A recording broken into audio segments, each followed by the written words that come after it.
Welcome to Your Career. I'm Debbie Featherston, your host.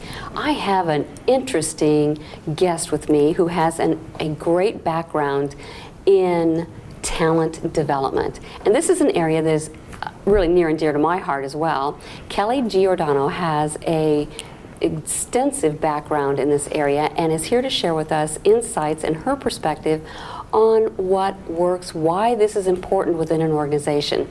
Kelly, thank you for being here. Thanks for having me. So tell me a little bit about your experience. I want the audience to really have a sense and a great appreciation for the depth and breadth of experience you have. Well, I've spent half of my life, 25 years, so there I go, giving away my age, but it was a little bit of an accident getting into the industry. I started with a degree in marketing, and I started my career in sales. Quickly learned how difficult that is. Always a challenge. So I sort of tripped and fell into sales training.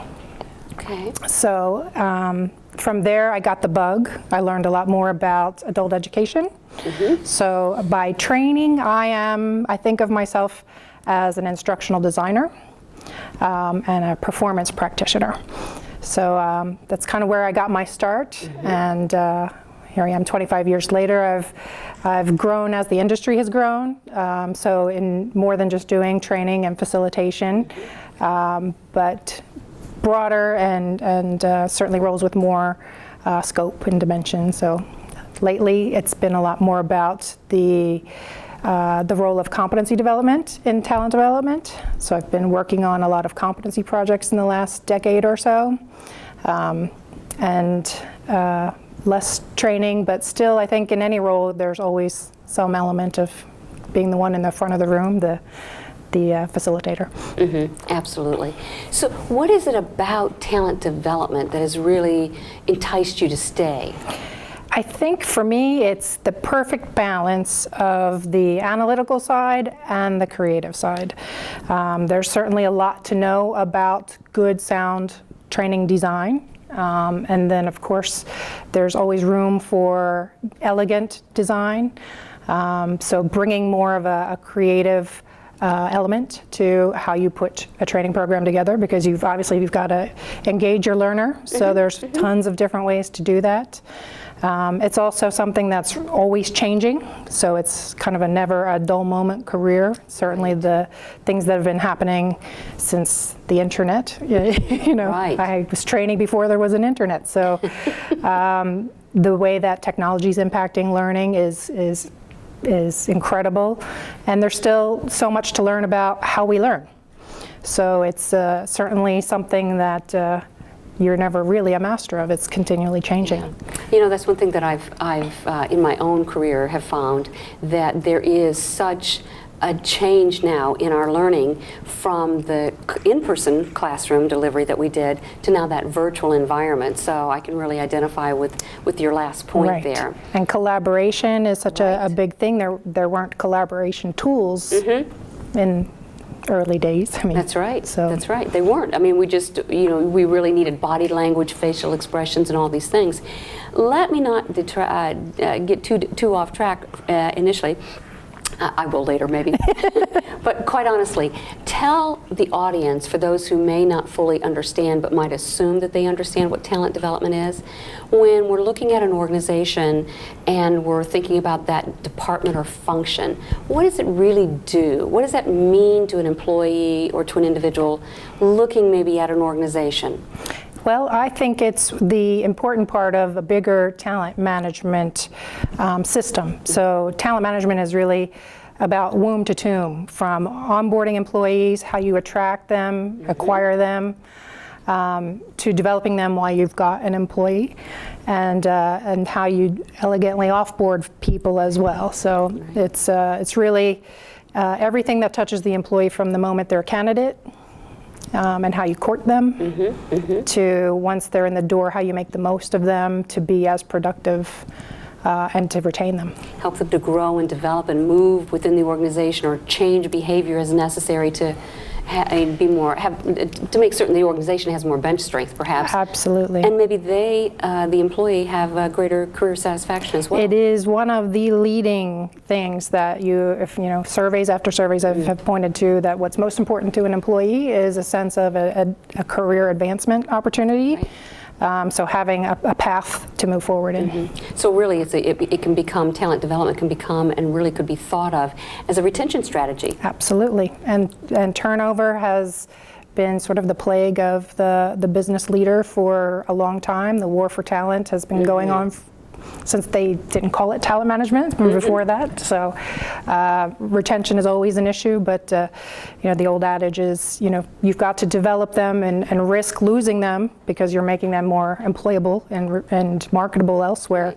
But the alternative is not doing that and them not leaving. Oh, absolutely. We don't want them to retire on the job, right? Exactly. There's two things that come to mind based on some of the things that you were talking about. I remember a few years ago working for a large defense contractor, helping them put together a learning and development center as they were going through a real cultural transformation, right? And there was a lot of data that I read at that time about the bottom line, the impact on an organization's bottom line. Tell us maybe about the benefits of talent development. Sure. Well, research has shown that there's a clear linkage. The organization that spends money to invest in their people, it gets them the return on that investment in market capitalization. So it's not just a good thing to do for people, but it's a good thing for the business. For the employer, obviously you're getting an employee who is more skilled. So you are helping to shape and skill them and develop those skills and develop their capability to take on more responsibility in the organization. And from the employee standpoint, you're getting that benefit of not just getting more meaningful work, getting more responsibility, more opportunity to show what you're made of. I think that's really a great area. I think that's why I love working in the area of talent development so much, is because you can really help a person grow and develop, just as like Beverly Kay's book that everybody's probably very familiar, Up is Not the Only Way, is one of her many, and Love 'Em or Leave 'Em, right, is the second one. And I think that she really is probably one of the more better known authors in this area that will who helps to advance talent development rather. So when we look at this whole topic of talent development, what are some of the trends that you've been seeing? Because you've been in it for a long time. 25 years, So delighted to be, I've been in it for a while, but not 25 years. So what are some of those trends? Well, as I've sort of mentioned, technology certainly changing the industry. There are now massive open online courses, so training is becoming much more free. Yes. So a lot of them, I don't think that it's reached the level where corporations really understand how to take advantage of that, but as learners, that's something, you can get a college education today without the degree, but with the education, because universities like Stanford and Berkeley and MIT have immense amounts of college courseware available to anyone. With things like Coursera and Allison, and I would defy just about anybody to say they haven't gone on YouTube to learn something, whether it's the home improvement project or software, lynda.com, those kinds of things. Learn how to use my new Apple? Absolutely. Or Mac. So I think that's one thing, and then again that kind of just points to how technology is changing the face of learning. Mobile applications, so learning anywhere, anytime. That's an important thing that will start exploding, or has been exploding. Metrics, so we're on the M's. Right. With big data. There are a lot more talent analytics capabilities that organizations are being now able to take advantage of. So those are some of the things. Video, since we're in a video environment right now, that's right. Video has become much more accessible. You look at all of the great things you can shoot with your camera, with your phone. Absolutely. So those are all great ways that technology is moving us forward, making learning easier to get to the individual, easier to leverage. So some interesting things for sure, and certainly the way that we're taking advantage of advances in neuroscience. So again, the brain is, the final frontier, a big mystery in still a lot of ways. So we're learning a lot more about how we can improve memory, recall, all kinds of things based on neuroscience. That is true. There's a lot. We had a guest on earlier that was talking about the neural pathways and how they use that to help individuals really grow and learn, and really, those who are academically challenged, right? Maybe even had a stroke, they can use this methodology. So, yeah, absolutely. And within talent development, that actually these same methodologies are used within corporations. So it might be a program within the talent development arena within an organization, I would think. So what are some of, if I were an employee and I was looking, for another firm, and I wanted an organization that was going to be investing in me, what would I be looking for? How would I be able to assess whether or not this organization would be a good one based on just the talent development? Sure. I think each organization has a culture, and I believe talent development is either part of that culture or it may not be. So you kind of have to do a little bit of investigating in your interview process, find out how people get promoted. Do they get promoted? What kind of investment is made? What kind of training could you expect as a new employee? What kind of programs would you have access to? Do they typically send people to seminars or professional associations, something outside of the four walls of the organization? How do they allow people to share their knowledge at work? Since that's really good point. The shift for a lot of learning happens on the job. So whether they foster that and encourage that kind of sharing, which is probably the least expensive way to train others, is Right. ask your neighbor and get some mentoring going on within the company. Well, that's great. And I'm thinking also maybe not just the mentoring pieces of it, but are they using their intranet to post best practices and things like that as another way, an easy way for people to share? Absolutely. Knowledge management. Do they share knowledge? And you'd think it would be, oh, well, why wouldn't they? But there are plenty of organizations where a lot of people hold on to knowledge as power, and there isn't that sharing. So there's a lot of cultural indicators, I think, that you could find out to see whether they really, whether they're really fostering a learning culture. Right. Oh, those are great suggestions. We're going to go to a brief break, and when we come back, we're going to pick this up and take us down another path and just explore this whole subject of talent development even further. You've been watching Your Career. I'm Debbie Featherston, your host, and we'll be right back.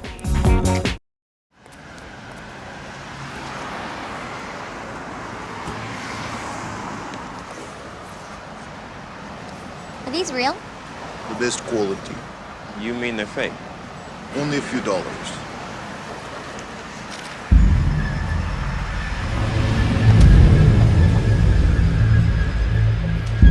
Only a few dollars.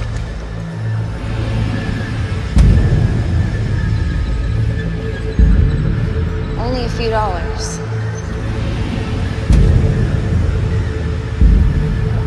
Only a few dollars. Only a few dollars.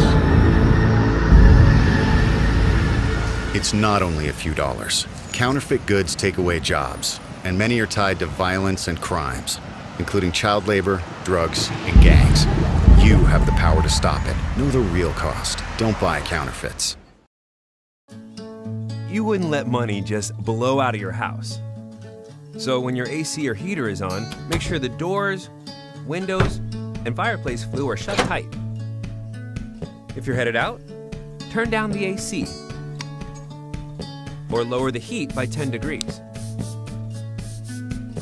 And always keep your water heater set at 120. A little bit of common sense goes a long way.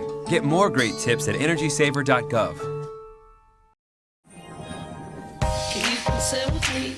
Imagine what you'd see if every child had a book to read. 'Cause every kid across the nation deserves a book to read, and we can make it happen right now.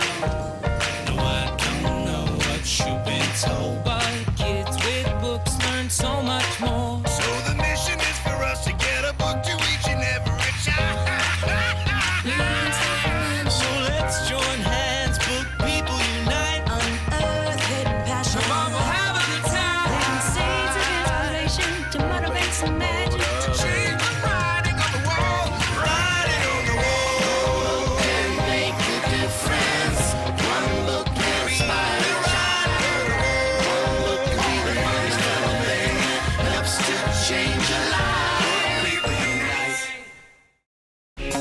Welcome back. You're watching Your Career. I'm Debbie Featherston, your host, and with me is Kelly Giordano, speaking with us on the topic of talent development.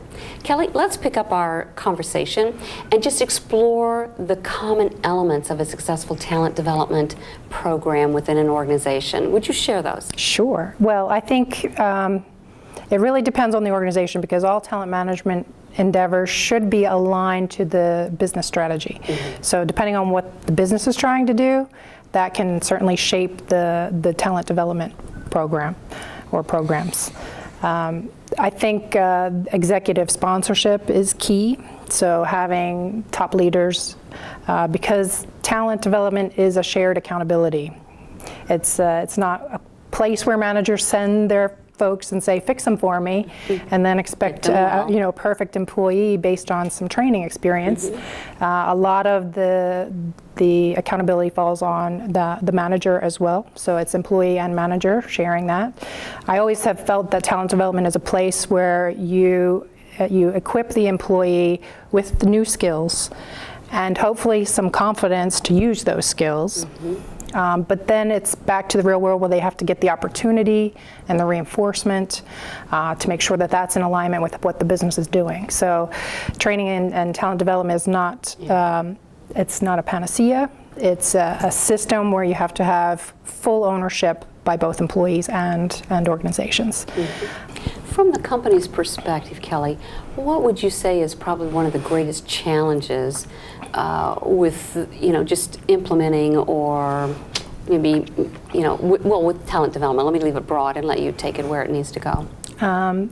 Where technology was such a great boost to the industry, it's also been one of the biggest challenges because the industry's grown up fast enough that a lot of different components never spoke to each other. So when an organization was trying to have a talent management system to measure things like how much learning is happening, what learning is happening, how much are we spending on learning, versus payroll and performance management, all the various things that we measure in terms of people practices, none of them were integrated. I see.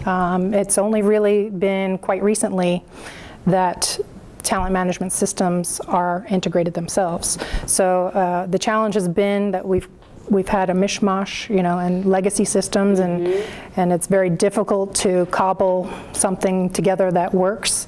But I think that now will start changing. This industry is exploding. The software part of it is already over $4 billion. Learning management systems are probably almost half of that. So the way that you've been accessing online learning, hopefully, in your organization, and being tracked when you attend your classes. Right. So those systems themselves are getting much more mature. So I think it's another exciting part of how the industry's taking different shape. And we really want to see talent development in every organization. Doesn't matter if it's a small, large. I mean, if you're not growing your people, you're really probably not very competitive. Your doors won't stay open very long. Right. Everyone wants to hire the best and brightest, but they probably all can't afford to do that. So you really have to invest in talent development. And startups are realizing that your startup employee is probably already employed, but you've got to take people with the skills they've got and focus on what's going to really serve the business the best, and it starts there. Yeah. What would be, based on your experience, some ways to either motivate people to really use these resources or engage in those offerings? Engagement is big, because there's a measurable difference when you've got engaged employees who are willing to exert discretionary effort. Well, I was thinking too that with engagement, if you think about the different generations, that there may be some people it's going to be a no-brainer. I mean, the millennials are going to embrace it, because if you're not training them, they're going out the door, right? They've got to be learning something new, and they have to know that they're either high potential or that there's some opportunity for them to develop and grow and move within the organization, whether that's true advancement. Well, engagement and satisfaction are also tied to how much the employee feels that their work is meaningful. So they're connected to why they're doing what they're doing, and they can see that connection. So that's a big part of how you motivate people to, obviously, if just the fact that they're not satisfied with doing things better, Right. which is a huge motivator. The alignment that you get, and that's generally through your leader. So leaders have to understand how to articulate that, and how to like you were saying, create a compelling vision, how to have the communication be not just a once and done, but have a good enough story that people understand this is where the company's going, and I want to be on. I want to be on that bus. Well, the other thing that I think it ties back to is, and earlier you were talking about one part of the work that you're doing today is around competency modeling. And what a critical element that is to talent development. People want to be able to see when they move into an organization, what are the possible career paths for me? Absolutely. And go ahead. I think competencies are, in my mind, they are the unit of measure. Because when you think about talent, how do you know it's not something, it's not visible? That's it. So competencies really allow an organization to measure the capabilities and to measure those gaps so that they can be closed, and to develop career pathing, because people want to know, well, what's the next step for me if I do this job well, and I grow in the role, what's next for me? And certainly with big organizations, there's a lot more options. I mean, it's a little more challenging in smaller, but in smaller organizations, you have a lot more flexibility to create your own roles. So to spot the opportunities for doing something that the organization needs, and that you have a strength in. So I think competencies are a way that we're able to create career ladders, career paths, and embracing the lateral, and up is not the only way. Absolutely, up is not the only way. This whole area of talent development, what are some of the things that, and this may be slightly, you may be recapping a little bit of what you talked about earlier, but I'm just thinking about your own career, having been in this field for 25 years and looking at the future, right? Because we've discussed some of the trends in this field. Where would you like and how would you like to excel? I know I think about assessments and other kinds of things. It's broad, very broad in talent development, lots of opportunity. So if you could carve out a future role for yourself, what would that look like? More recently, I've been involved in things that I wouldn't even call training. Know, how do we launch products more efficiently? Right. Just looking at business problems. Well, training isn't the only solution, right? Absolutely. Sometimes it's not the right solution because we're just throwing money at it. Right, and motivation is such an intrinsic factor that you have to understand first what is it that drives the individual. So every person is unique, every organization is unique. So the way that we intervene for whether it's talent development, whether it's doing a better job of recruiting the right people.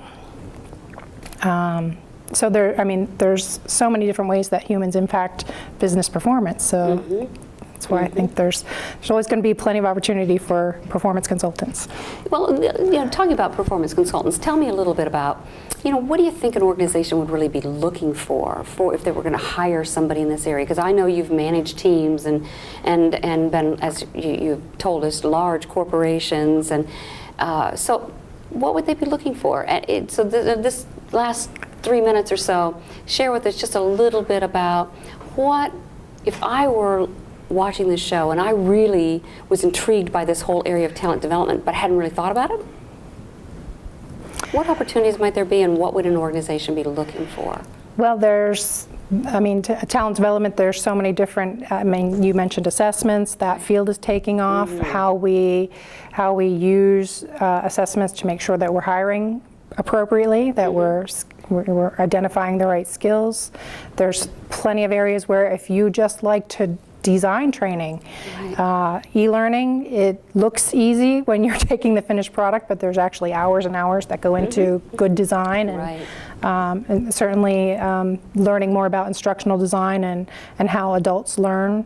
You could be the facilitator up front who's a master at engaging your audience and getting them interacting in ways that are going to help them teach each other and really leverage the benefit of a classroom. Does coaching come into that at all? Absolutely. I think every manager should understand how to coach, and you don't have to manage others to be a good coach. I worked as an executive coach where I was working with people who were much higher up in the organization, just being able to take an objective view and helping them to assess what their areas of development were, and having sort of being an accountability board for them, so that have someone keeping them on track. So there's limitless, really, the different things that you can get involved in. I think that's like you said at the beginning. I would say that for myself. If there was one area I would go into work in a large organization, and I would choose a large organization just because I like variety. Right, in this arena. And that is one of the things that I really love about talent development, is that there is such there's a breadth and yet there's a depth when you start talking about developing people, because it's all about people development. Absolutely. Helping people grow, and first of all, identify what their passion is and what they're really good at. Right. And it's fun to watch people's careers just evolve and grow and shape. Absolutely. Find their strengths and harness that. Well, it has been a pleasure to work with you. Any final comments, words? Is there any questions, any information you want to share with us that I didn't ask you about? It looks like a no-brainer from the outside that why wouldn't you do this? But I think that there's definitely some skill in there as well. To truly identify the one thing that's going to propel an organization forward and eliminating as much of the white noise, because we forget so much. It has to. Success is deliberate. Absolutely. Well, Kelly, thank you for being my guest. You've been watching Your Career. I'm Debbie Featherston, your host, and on behalf of everyone here on the set and my guest, thank you for watching. And remember, be career happy.